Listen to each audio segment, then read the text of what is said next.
Quiet, please.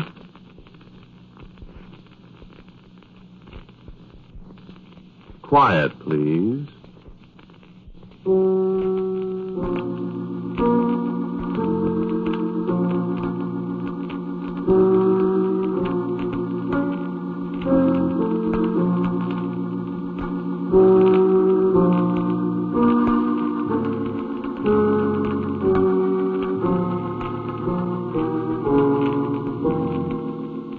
Mutual Broadcasting System presents Quiet Please, which is written and directed by Willis Cooper and which features Ernest Chappell.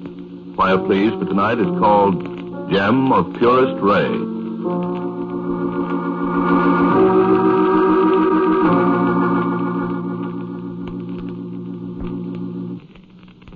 Eleftherios Moraitis.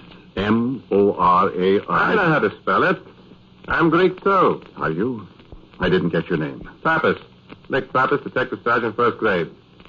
We got your address, 47 North 51st Street. Well, thank you, Dr. Moraitis. I'm sorry I don't speak modern Greek. I assume that to mean, how do you do, though? That's right. Well, Kala. Well, you Kala, huh? After killing this guy. I have no regrets at all, Mr. Pappas, is it? That's right. Well, go ahead. There's nothing more to say. You know that what you're saying will be used in evidence against you, don't you? Yes, of course. Mm-hmm. I'm getting pretty tired of it, Pappas.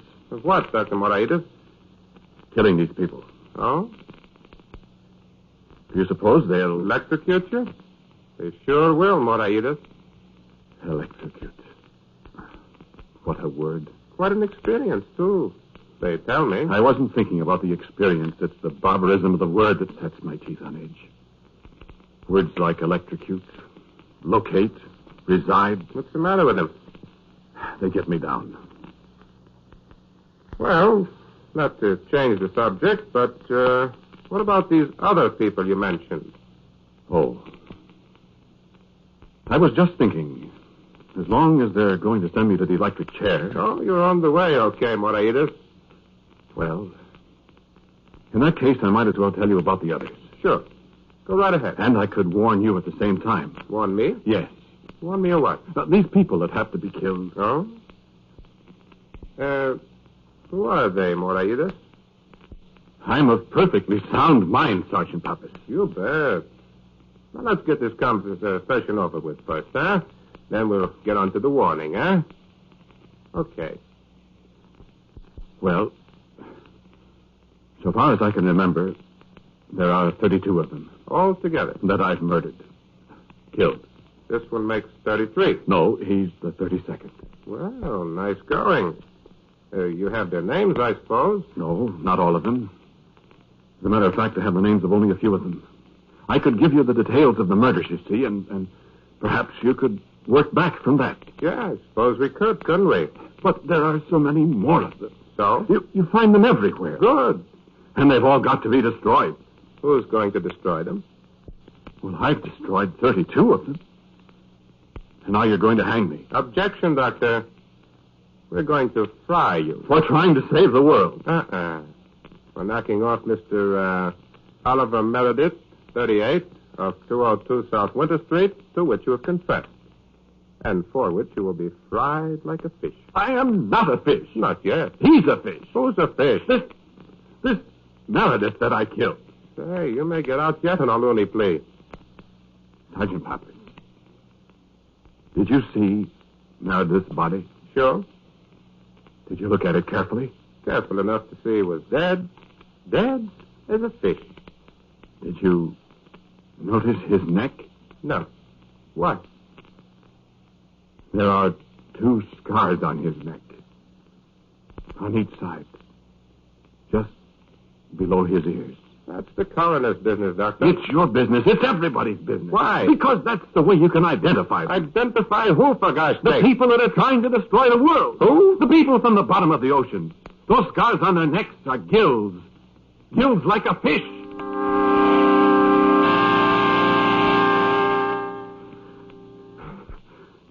Excuse me, I'm becoming ungrammatical.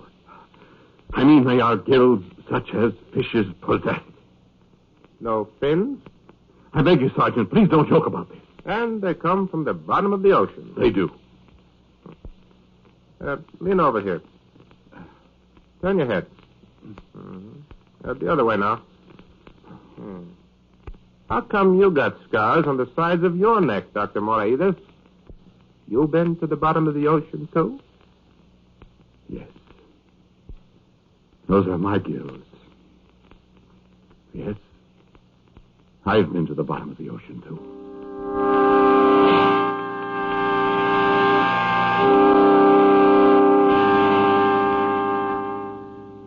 We Greeks have an enormous affinity for the depths of the seas. Our first heroes were men of the sea, Jason, and Odysseus and the others. We were a sea-going, a sea-loving nation. Why, the very words we use to describe the sea today came from the Greek. Pelagian, of the sea. From the Greek, pelagos. Plankton, the microscopic animal forms that lie at various levels in the ocean depths. That's a Greek word, too. Plankton. A wanderer. And Atlantis was one of our colonies. Atlantis, whose people so loved the sea that the gods of ancient Greece sunk the whole continent into its depths. You believe that kind of junk? And you'd better believe it, too. Sergeant Pappas of the police? Yeah? Because Atlantis exists today. And its people live. And the ambassadors of Atlantis come from the sea to live beside us and sow seeds of discontent and hatred among us wherever we live.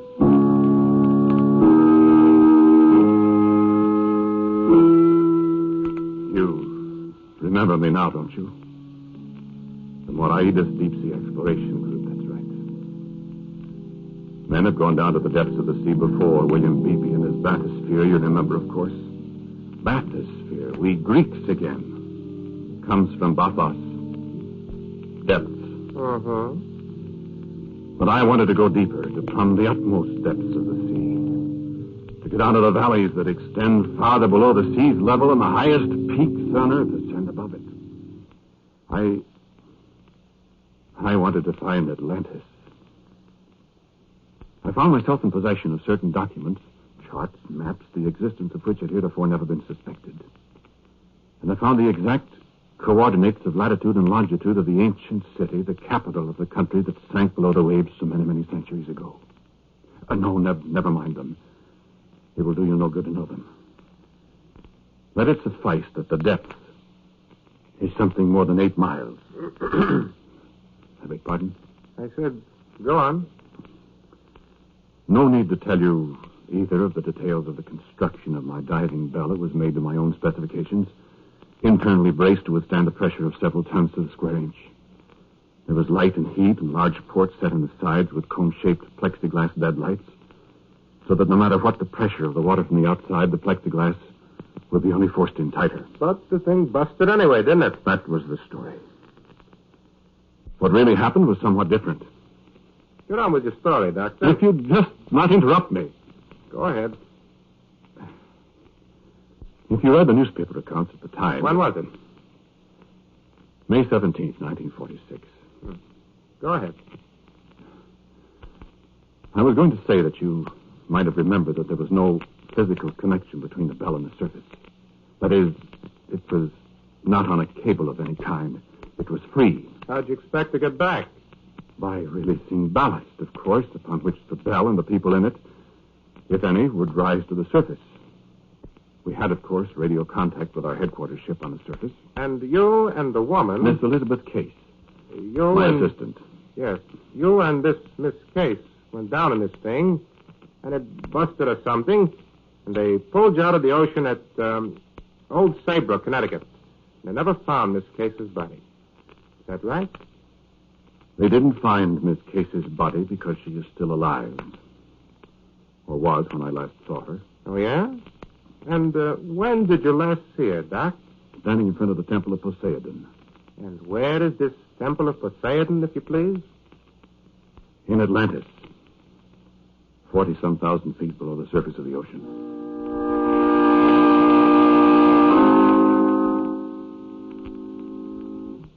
And what was she doing, Doc? She was talking to the high priest. Talking. 40,000 feet underwater, and she talks. Well, Doc, you're really bucking for a Section 8, aren't you? I am telling you the truth, Sergeant Puppers. Okay, go ahead. As long as you don't get violent. It is very quiet in the lower depths of the ocean. I remember the bathymeter showed a depth of 8,000 meters, that is, roughly 20,000 feet, when we saw the first inhabitant of the ocean, completely different from any previous conception of ocean life. Doctor, look out this port. See something? Look. Well, I wonder if it's alive.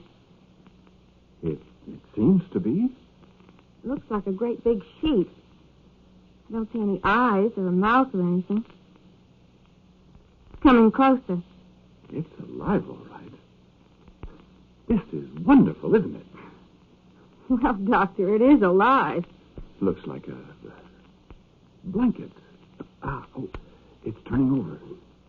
Now maybe we'll see what... What did she scream about? The thing turned over.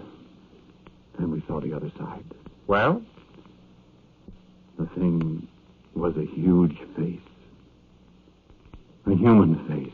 A woman's face. Paper-thin, flesh-colored, and alive. 30 feet across like a huge mask. And the thing looked at us, and it smiled.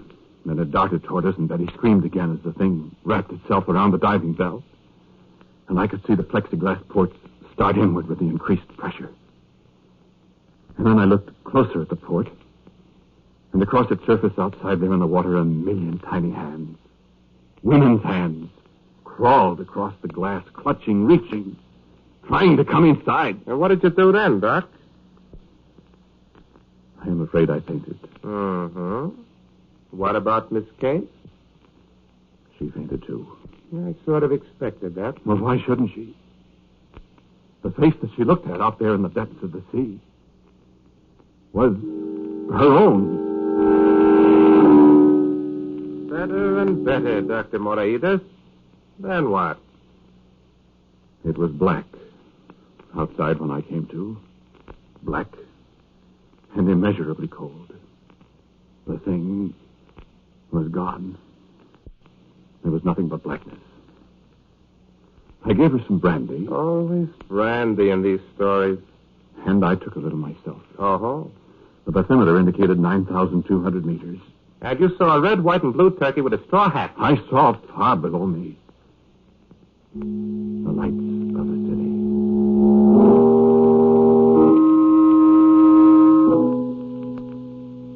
I saw Atlantis. Well? Go on, Doc. I show you this jewel. Yeah? What is it? I found it on the floor of my diving bell. A moment after I saw the lights of Atlantis below me. How did it get there? I don't know. Well, what is it? You ever read Thomas Gray's elegy written in a country churchyard? I guess so. In high school. The curfew tolls the knell of parting day. Why? Let me quote one of the couplets to you. Full many a gem of purest ray serene the dark unfathomed caves of ocean bear. Go on, Doctor. I suspect that Thomas Gray was trying to tell the world something. That's kind of reaching for it, Doctor. I didn't know where it came from, I told you. That's right. But Betty Case knew. Betty Case gasped when she saw it. Where did that come from? Well, I don't know. It was on the floor. Give it to me. Well, what are you so anxious? Because it's mine. Oh, well, I had a weird idea it came from outside. Isn't that silly? No, Dr. Moraitis. It isn't silly. What? It did come from outside. And the two red scars on her neck, just below her ears. The red scars I had never noticed before pulsed as she spoke. And I was struck with a queer, fleeting thought. Why? She looks just like a fish. Out of water. And I could feel the motion of the diving bell quicken, and in a moment it was like an express elevator dropping down out of control from some great height. Betty's face was laughing at me, and queer things sped past the port. The light grew stronger in my mind reeled. Suddenly I was flung to the floor of the bell as it thumped against the bed of the ocean. The bathymeter registered 13,800 meters below sea level. We had come to rest 8 miles below the surface where the sun danced on the waves. And we sat in bright light in the streets of Atlantis. Well, it's a great story, Dr. Moraidis. A crowd of people in the street. A crowd of people dressed in the garments of ancient Greece. The sound of music that set the beryllium steel walls of the diving bells a-humming. Men and women and children in the light of great lamps beaming down from tall marble columns. Men and women and children living and moving and breathing 8 miles below the ocean surface. And I turned to look at Betty Case. I remembered, Doctor, when I saw the jewel. I remembered when I dreamed after the face looked in my eyes and I fainted. And when I saw the jewel... This can't be.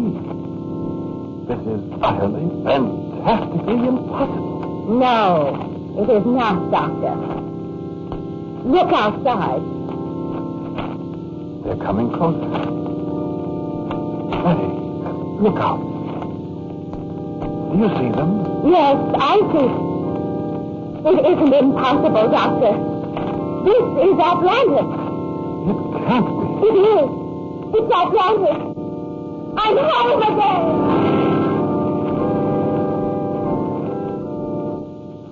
And she started for the door of the diving bell. Started reaching out for the mechanism that would unlock it. That would open and let the sea in to crush us both. And I leaped in front of it to prevent her. But she raised the jewel and held it in front of my eyes, and I felt my strength leave me suddenly. And all I could see was the coruscating brightness of the jewel burning into my eyes. And all I could hear was her voice, echoing hollowly against the steel wall. No. Never seek to stop me now, man of earth. And I thought idly of the archaic form of speech she employed.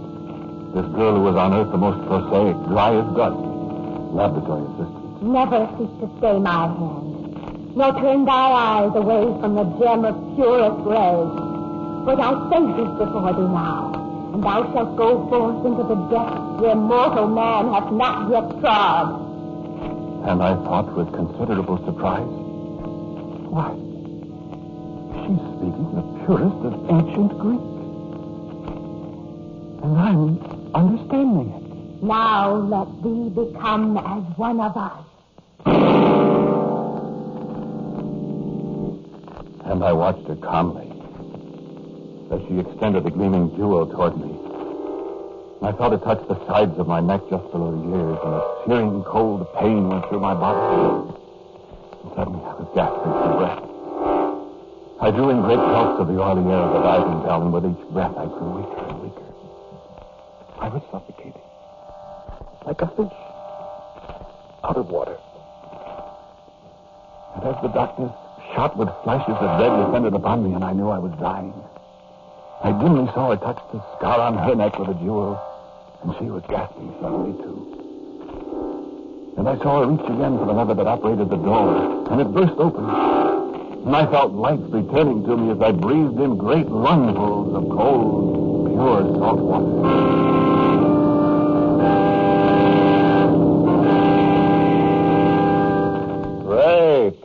Great.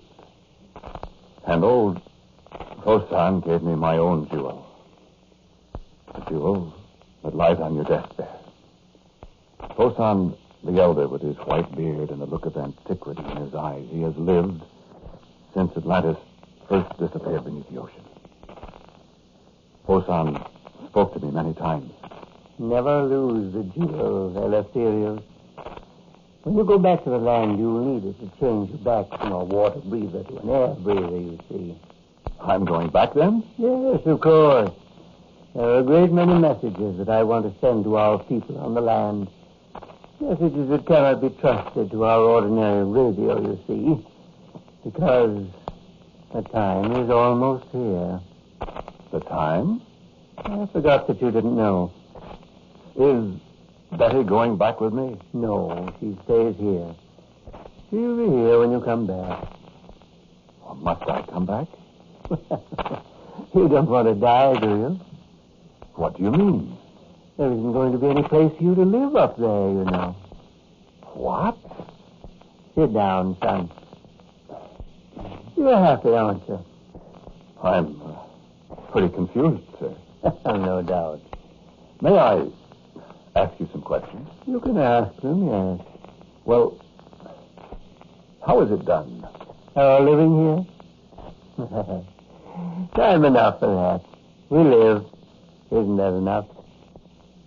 No. Next question. Well, Betty, she's from the land, isn't she? Originally, yes. Did you ever hear of the bark Marie Celeste? I seem It to. was lost with all hands. That is, all hands were lost. They found the ship, sailing along with all its sails set, food on the table, still hot, and nobody aboard. It was one of the greatest mysteries of the sea. I remember. Betty was a passenger on the Marie Celeste. But that was more than 100 years ago. Yes, that's so. And the Carrier Cyclops that was lost in your World War in 1918. Remember that? Yes. They're all here. The Cyclops crew. They are? Well, except those we sent up to the surface. Well, what do you send those people up there for? Well, we've decided that we are the ones that the world belongs to, Eleftherios. You people up on the surface have made a pretty bad mess of things. And we're going to take it away from you. How? What we want is a world that's covered with water everywhere. Land is useless to us. But But what? the people up there. My people. Are you proud of your people, Eleftherios? Well, Of course. Look, son, we're essentially kind-hearted people down here. And we're a great many. There are more of us than there are people on the land. well, yes, but Don't interrupt. You think your people are so clever. Where do you think they get their knowledge? What, for instance? Of ways to make war, for instance. Of ways to make deadlier and deadlier war. They didn't think of those things themselves. You know where they got their ideas. You're not going to tell me. Oh, but I am. Look, son, there are right now 65,211 Atlanteans on the surface of the earth. In every country that's known. And some that aren't very well known. They speak every language. They look like Earth people, except for the two little scars on their necks. And they're doing a great job. I don't believe it. Well, you'd better believe it, son, because one of these fine days your little friends upstairs are going to blast all the continents right off the face of the earth. You know what happens then? Yes, that's right. There won't be anything but water on this little old planet. So you can make your choice. You can use your jewel like the other Atlanteans up there will, and come on back down here. Or, blub, son. Blub. Strictly blub. I Even don't... if that thing doesn't kill you when it goes off. So, what do you say? What do you want me to do? Go on back for a while and help us in our little whispering campaign to destroy the continent. I won't do it. Well, son, down here on the bottom, we've solved the problem of combating pressure. If you decide not to come along with us, we'll just take that control off you. Tap you with the business end of the little jewel here, and you know what'll happen? I have an idea. Oh, no. No, you haven't. You haven't any idea. But, son, it will be awful. Come on, make up your mind.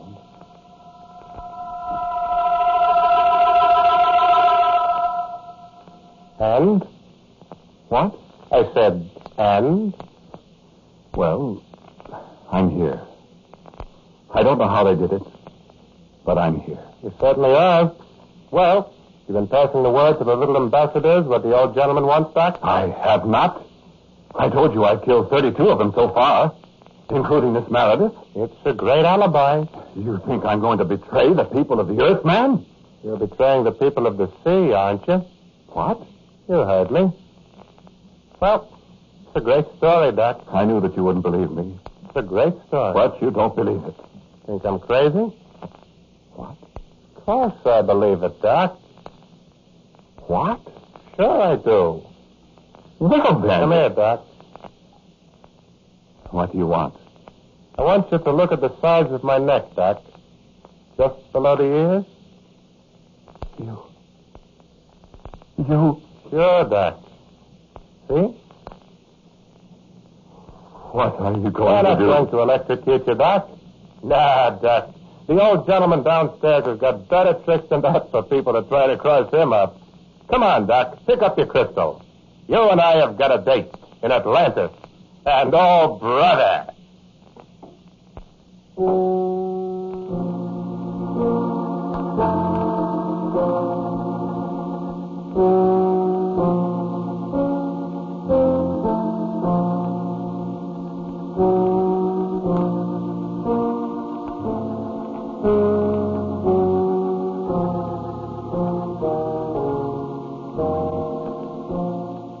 Quiet Please for tonight was called Gemofpurestray. It was written and directed by Willis Cooper, and Moraides, the man who spoke to you, was Ernest Chappell. And Morton Lawrence played Pappas.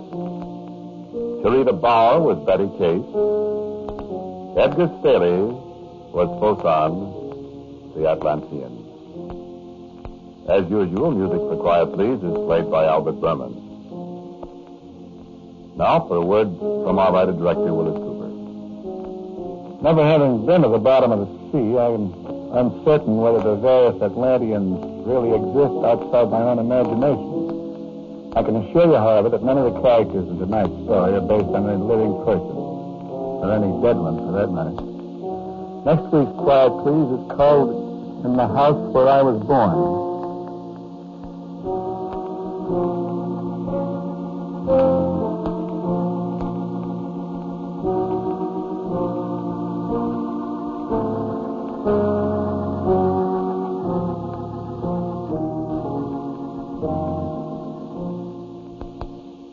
And so, until next week at this same time, and Mr. Cooper's story, In the House Where I Was Born, I am quietly yours, Ernest Chappell.